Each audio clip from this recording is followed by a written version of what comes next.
अजर अमर त्रय काल जो अनंत चेतन, निज अनुभव से जान जात जो शांति तेज घन। निर्विकार निर्द्वंद सदा सर्वोपरि सोए, तहित दिव्य रहन उद्बोधक जोई। विघ्न हरण मंगल करण, तहि नित्य ध्यावत। शेष झुकावत दास, श्री गुरुवर के चरण चित। गुरु के महिमा अनंत है, अनंत किया उपकार। लोचन अनंत उघारिया, अनंत दिखावन हार। यह तन विष के बेल रे, गुरु अमृत की खान। शेष दिए जो गुरु मिले, तो भेषस्ता जान। बोलिए सद्गुरुदेव की जय। नित्य नियमानुसार सद्गुरु कबीर साहब विरचित बीजक के ज्ञान 34वां प्रकरण से आज ढ और न दो वर्णों पर थोड़ा थोड़ा विचार किया जाएगा, क्योंकि दोनों वर्ण एक ही प्रसंग में है, ढ और अण। कबीर साहब कहते हैं ढड्ढा हीडत ही कित जान, हीडत ढूंढत जाए पर। कोटि सुमेर ढूंढ फिर आवे, जो जेहि ढूंढा सो कतहु न पावे। नाणा दुई बसाए गाऊं, रेणा ढूंढे तेरी नाऊं। मुए एक जाय तजिधना, मरे इत्यादि कहते को गना। ढाढा हीडत ही कित जान। ढा वर्ण के माध्यम से कबीर साहब कहते हैं मानो ढा कह रहा है हीडत जाए परान। ढाढा हीडत ही कित जान, ढूंढते हुए कहाँ जा रहे हो। कित कित मतलब कहाँ, जान जान मतलब जाना। ढूंढते ढूंढते हुए संसार में कहाँ जा रहे हो। हीडत ढूंढत जाए परान, ढूंढते ढूंढते हींडते खोजते संसार से प्राण पखेरु उड़ जाएगा और संसार से तुम चले जाओगे। तुम्हारा प्राण पखेरु उड़ जाएगा और संसार से चले जाओगे, किंतु वो मिलने वाला नहीं है। कोटि सुमेरु ढूंढ फिर आवे, करोड़ों कोटि सुमेरु, सुमेरु पर्वत में ढूंढ आओ, अर्थात पीहड़ स्थानों में, जंगलों में, पर्वतों में, भिन्न भिन्न जगहों में ढूंढ आओ, किंतु मिलने वाला नहीं है। जे ढूंढा सो कतहु न पावे, जिसने ढूंढा उसे कहीं भी कुछ भी नहीं मिला। नाना दुई बसाए गाँव, और लोगों ने कल्पना करके एक परलोक और दूसरा परलोक।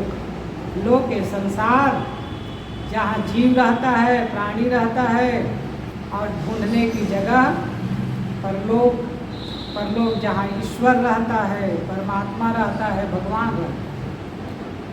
तो दो गांव बसा करके रखा है, अर्थात दो गांव की कल्पना करके रखा है। सिद्धि और सिद्धि, लोक और परलोक, ये दो लोक बना करके लोग रखे हैं। रेणा ढूंढे तेरी नाऊ, और ढूंढते हुए लोग उनका नाम लेकर के, रेणा ढूंढे तेरी नाऊ, उनका नाम लेकर के कहीं मिलेगा। इस प्रकार से मान्यता बना करके संसार के लोग उसी झगड़े में पड़ करके संसार से चले गए। रेणा मतलब झगड़ा, झंझट, उपद्रव। उपद्रव सहते हुए परमात्मा को ढूंढते हुए संसार से चले गए, उनका नाम लेकर के। मुए एक जाय तजी धना, एक आदमी, एक व्यक्ति संसार में परमात्मा ईश्वर को ढूंढते ढूंढते मर गया, और संसार के प्राणी पदार्थों को, धन को छोड़ करके चला गया, किंतु उसे ईश्वर परमात्मा नहीं मिला। ढूंढते हुए मर गए किंतु मिला नहीं। और दूसरा क्या कर रहा है, मरे इत्यादि केते को गला। और दूसरा व्यक्ति क्या कर रहा है, एक को मर के जाते हुए देख करके भी दूसरा उसी की मृत तृष्णा पढ़ करके उनको खोज रहा है। मिल जाएगा, धन मिल जाएगा तो सुखी हो जाऊंगा, मृत तृष्णा में पढ़ करके भटक भटक करके जा रहे हैं। एक दो हो तो मैं बताऊं, कबीर साहब कह रहे हैं केतेक गना। केतेक मतलब कितना, गिनूं, कितनी संख्या में मैं गिनती करूं। संसार के अधिकतम लोग 99% लोग तो उसी तृष्णा में पढ़ करके जा रहे हैं। एक दो हो तो मैं बताऊं, लेकिन संसार के अधिकतम लोग खोजते खोजते संसार से चले जाते। इसमें कहने का सार भाव पूरा दोनों चौपाइयों के कहने का सार अर्थ यही है कि संसार में आदमी एक कल्पना करता है। किसकी कल्पना करता है, परलोक की कल्पना करता है। और परलोक की कल्पना करके वहाँ ईश्वर होगा, परमात्मा होगा, भगवान होगा, मुसलमान है तो खुदा होगा, कल्पना करता है और उसे पाने की खोज करता है। मिल जाएगा तो तृप्ति मिल जाएगी, मिल जाएगा तो सुख मिल जाएगा, और खोजते खोजते खोजते संसार से चला जाता है, किंतु मिलता नहीं है। ढूंढत ढूंढत जाए परान, खोजते खोजते संसार से खुद खोजने वाला चला जाता है, किंतु उसे परमात्मा ईश्वर नहीं मिलता। कोटि सुमेरु ढूंढ फिर आओ। सुमेरु पर्वत कहा जाता है सबसे ऊंचा पहाड़। कहाँ है, इलावृत वर्ष। अब कहाँ है पता नहीं, इलावृत वर्ष, लेकिन पंडितों ने कल्पना कर लिया इलावृत वर्ष में सबसे ऊंचा पहाड़ है। अब दुनिया में सबसे ऊंचा पहाड़ तो माउंट एवरेस्ट है।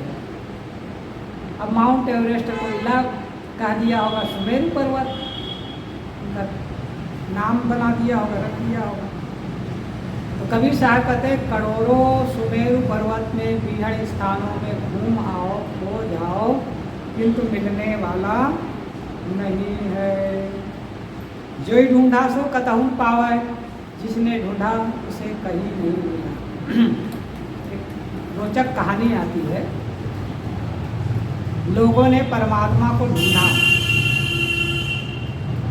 सृष्टि बनाया परमात्मा, और परमात्मा अपना एक निर्जन स्थल में ध्यान चिंतन में बैठा रहा। लोगों ने ढूंढना शुरू किया, इतना सुंदर सृष्टि बनाई, कहीं नदी है, कहीं पहाड़ है, कहीं वन है, कहीं बस्ती है, और उसमें भी मनुष्यों के खाने पीने के लिए सुंदर सुंदर फलदार वृक्ष है, फूलदार वृक्ष है, सब कुछ बढ़िया बनाया है सृष्टि में। तो बनाने वाला भगवान कितना सुंदर होगा। यदि भगवान ही मिल जाए तो कितना सुंदर, कितना अच्छा होगा। लोगों ने ढूंढना शुरू किया, ढूंढते ढूंढते लोग पहुंचने लगे, नज़दीक पहुंचने लगे। देखा, अरे मेरे नज़दीक आकर के लोग जहाँ आएंगे मेरा जीना हराम कर देंगे। दुनिया के लोग ऐसे हैं कि भगवान को भी शांति से भी बैठने ना दे। वो अपने दुख दर्द चिंता फिक्र सारी बात यही ला के पोथन्ना खोल देगा, अब मैं शांति से बैठा हूँ, मेरी शांति भंग हो जाएगी। वहाँ से भागा। अब भागा तो कहाँ चला गया, सुमेरु पर्वत में, कहना चाहिए माउंट एवरेस्ट में बैठ गया। यहाँ तो कोई आ ही नहीं सकता, इतना पहाड़ है, इतना ऊंचा है, इतना चढ़ाव है कि चढ़ नहीं पाएगा। अब चढ़ भी लेगा तो इतना बर्फीला है कि गल के मर जाएगा, कोई आ ही नहीं पाएगा यहाँ। इसलिए उसने सोचा जंगल पहाड़ियों में रहने से नहीं काम करने वाला है, माउंट एवरेस्ट में बैठूंगा, मस्त ध्यान साधना करूँगा, यहाँ कोई नहीं आएगा, दुनिया से बेफिक्र। अब माउंट एवरेस्ट में कौन चढ़ गया, तेनसिंग शेरपा, है ना, तेनसिंग शेरपा और तमाम लोग चढ़ गए। भगवान ने देखा रे यहाँ भी शांति नहीं है, यहाँ भी पहुँच रहे हैं, यहाँ भी झंझट करेंगे लोग आकर के, उपद्रव मचाएंगे। तो वहाँ से भागा भगवान, कहाँ गया? अब चला गया कहाँ? अब चला गया समुद्र के तली में। भाई निर्जन स्थल में रहा, वहाँ पहुँच गए जंगल पहाड़ों में। अब हिमालय में गया तो हिमालय में पहुँच गए। अब उसने सोचा नदी में तो कोई नहीं आ पाएगा, नदी में डूबेगा तो मर ही जाएगा। अब उसने सोचा नदी के तले में खूब मस्त बैठा रहा, तो गोताखोर पहुँच गए। गोताखोर अब नकाब पहन करके पहुँच गए।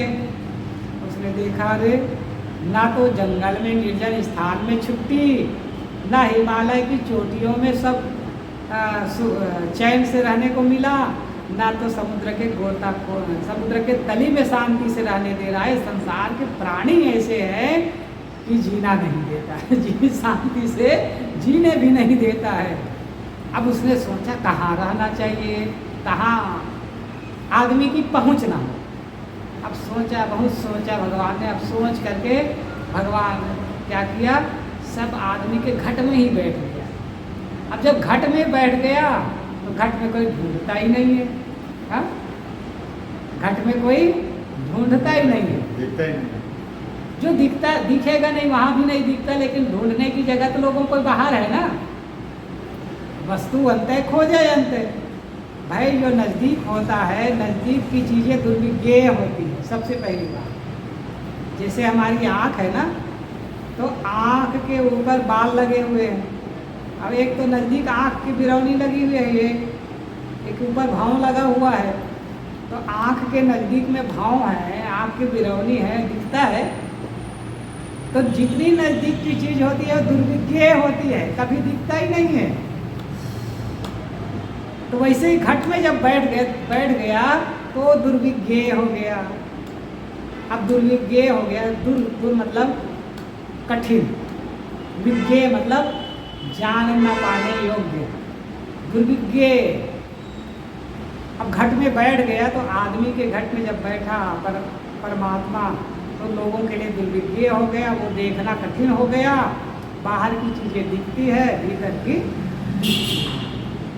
अब खोजते खोजते खोजते आदमी का प्राण छूट रहा है, एक संसार से जा रहा है, लेकिन किसी को परमात्मा कुछ नहीं मिलता। एक घटना है, एक बार की बात है, पूज्यवर गुरुदेव जी की साथ में हुई एक संस्मरण है। घटना क्या कहना चाहिए, संस्मरण गुरु जी का। छत्तीसगढ़ के जंगली इलाकों में, कांकेर, बस्तर इत्यादि ज़िले हैं। उस ज़िले के आगे छोर में पड़ता है उड़ीसा। तो उड़ीसा और छत्तीसगढ़ लगा हुआ है बॉर्डर, जंगली इलाका में। तो उसी बॉर्डर इलाका में साहब का भ्रमण चल रहा था। काफ़ी पुरानी घटना है।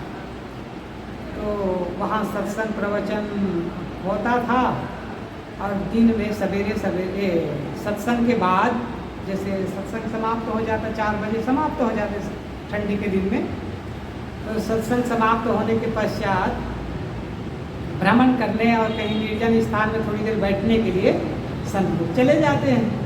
तो गुरुजी भी वैसे ही जंगली इलाका था, तो पेड़ पौधों के नीचे शांत इलाका में थोड़ी देर बैठते, ध्यान चिंतन करते, और घूमना भी हो जाता गांव से दूर, और अंधेरा होते हुए आ जाते।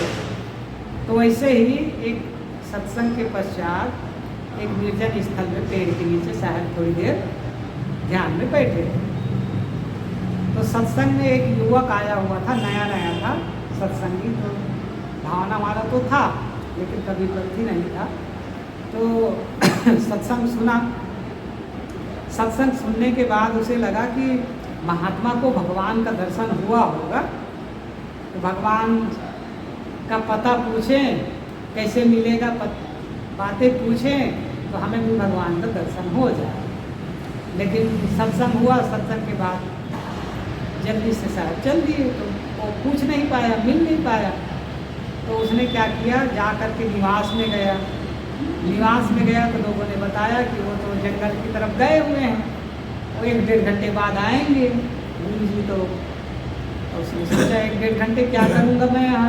तो उसने पूछा कि किधर गए हुए हैं, तो लोगों ने बता दिया अमुक रास्ते से गए हैं, रास्ता सड़क जाता है, सड़क के किनारे बाएं साइड में पहाड़ी जंगल है, उसी में जाकर के खाली स्थान में बढ़िया बैठते हैं। अब उसने जैसे बताया था वैसे चला तो उसको रास्ता मिल गया और लगा कि दूर में कोई संत बैठे हुए हैं 2-4 अलग अलग पेड़ों के नीचे। अब उसने देखा कि हाँ अमुक जगह बैठा है, बड़े महात्मा इधर बैठा है, उसे दिखाई दे गया। अब गया और जा कर के प्रणाम किया। जब गया तो पेड़ जंगल है तो पेड़ पत्तियाँ गिरी होती है, तो उसकी आवाज़ आई तो साहब जी को पता चल गया कोई आ रहा है। तो जब उसके पास जा कर के वो प्रणाम किया तो साहब ने सोचा कि कोई आया हुआ है, तो उसने आंखें खोली। उसने कहा यहाँ कैसे आ गए भाई, क्यों आए हो? उसने कहा कि महाराज जी आपको ढूंढते हुए आया हूँ। क्यों ढूंढते हुए आए हो? आपका सत्संग सुना, अच्छा लगा, लेकिन मेरे मन में एक प्रश्न है। क्या प्रश्न है? उसने कहा कि मुझे परमात्मा भगवान चाहिए, भगवान से मिलना है। उसने क्या कहा? साफ साफ कहा भगवान से मिलना है, भगवान को पाना है। तब साहब जी ने सीधे सीधे कहा भगवान से मिलना है, भगवान को पाना है, तो भगवान कब खोया है बता दो, तो फिर मिलने की बात बता दूँ मैं। मिलने की तारीख, पाने की तारीख बता दूंगा। कब खोया है, कब बिछड़ा है, ये बता दोगे तो भगवान को मिलने की तारीख मैं बता दूँगा। अब वो आदमी, वो लड़का था, वो युवक था, वो अचकचाया, भगवान कब खोया है कैसे बताऊँ मैं? भाई खोया होगा तो मिलेगा, है ना? और जब आपके पास था, अब खो गया तो मिलना है, पाना है। अब खोया ही नहीं है तो फिर मिलेगा कैसे? अब वो अचकचाया, फिर उसने कहा कि कब खोया है तो पता नहीं। साहब जी ने कहा जब तक के खोया है, जब तक के कब से बिछुड़ा है ये पता नहीं चलेगा, तब तक के तुम्हें परमात्मा मिलेगा नहीं। अब वो अचकचाया। अब उनसे पूछा गया, अच्छा ये बताओ, परमात्मा को मिलने की बात मैं बता दूंगा, पता बता दूंगा, जब तुम अपनी असली पता बता दोगे तो भगवान को मिलने की बात बता दूंगा, भगवान आपके घर में आकर के मिलेगा। उसने कहा अपना असली पता बता दो। तब उसने कहा कि अमुक गांव में रहता हूँ, अमुक गली मोहल्ले में मेरा घर है, अमुक मेरा पिताजी का नाम है, सब चीज़ बता दिया। तब साहिब जी ने कहा जो ये बताओ, जो तुम्हारा गांव पता बता रहे हो, घर बता रहे हो, तुम्हारे पिताजी का नाम बता रहे हो, कब से रहते हो? तो उसने कहा जन्म से रहता हूँ।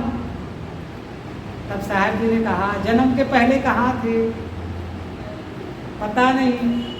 तो पता तो तुम्हारा नकली है भाई, असली पता होगा तब भगवान आएगा। अब पहले कहीं थे, अब जगह बदल के यहाँ चले गए, अब कुछ दिन बाद फिर जगह बदल के दूसरे जगह जन्म ले लोगे तो भगवान कैसे आएगा? पता तो बिल्कुल परमानेंट होना चाहिए, तो पता तो नकली है। और नाम तुम्हारा है, कब से है? मान लीजिए एड्रेस पे जाएगा पिताजी का नाम, तुम्हारा नाम, तो नाम कब से है? तो जन्म से नाम है। उसके पहले क्या नाम था? उसके पहले का नाम पता नहीं, तो पता भी नकली हो गया। सब कुछ नकली है, पता भी नकली, घर भी नकली, नाम भी नकली, तब फिर भगवान कैसे आएगा तुम्हारे पास?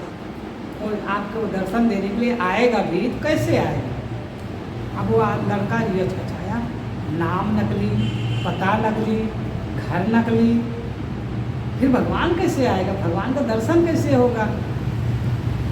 तब उसने कहा कि महाराज जी फिर मेरा पता असली पता क्या है, असली नाम क्या है, असली घर क्या है? उसने खुद पूछा ताकि भगवान के दर्शन हो जाए, भगवान के साक्षात्कार हो। तब साहब जी ने उसको कहा, ये शरीर का नाम तुम्हारा असली नाम नहीं है, जहाँ रहते हो वो तुम्हारा असली घर नहीं है, जो पता आप बताए वो तुम्हारा असली ठिकाना नहीं है, असली पता नहीं है। तब उसने पूछा, कौन सा असली घर है मेरा, असली ठिकाना, असली पता, असली नाम है? तो कभी साहब जी ने कहा, आत्मा तुम्हारा असली नाम है, जीव तुम्हारा असली नाम है, स्वरूप स्थिति तुम्हारा असली घर है, और कल्याण साधना वहाँ पहुँचने का असली मुकाम है, पता है भाई। साधना संयम करेंगे तो उसी रास्ते से जाकर के मकान पे पहुँचा जाएगा। तो उसने कहा कि साधना संयम उसका असली स्थान पता है, गली मोहल्ला है, और स्वरूप स्थिति तुम्हारा घर है, और जीवात्मा ही तुम्हारा नाम है। तब उसने सोचा कि हाँ, परमात्मा तो कहीं बिछड़ा नहीं था, परमात्मा तो घट में था, उसे केवल भूला हुआ था। तो कहने का मतलब है, आदमी जब विस्मृत कर जाता है, विस्मृत हो जाता है उसको, तब लगता है कि परमात्मा खो गया है, बिछुड़ गया है, मिलना है, पाना है। एक चीज़ और समझना है, जो भी मिलता है, जो भी प्राप्त होता है, वो जड़ होता है, पर होता है, और विकारी होता है। 3 चीज़ें होता है। जड़ मिट्टी पानी आग हवा से बनी हुई चीज़ होती है, जो भी मिलेगा। पर होता है, अपने से अलग होता है। और तीसरा विकारी होता है, नष्ट हो जाता है। और जब परमात्मा मिलेगा भी अलग से, तो वो तो दूसरा होगा, और दूसरा ही नहीं, जड़ होगा, चैतन्य नहीं होगा, जड़ होगा। और जड़ होगा और विकारी नष्ट हो जाएगा, तो फिर परमात्मा क्या मिला?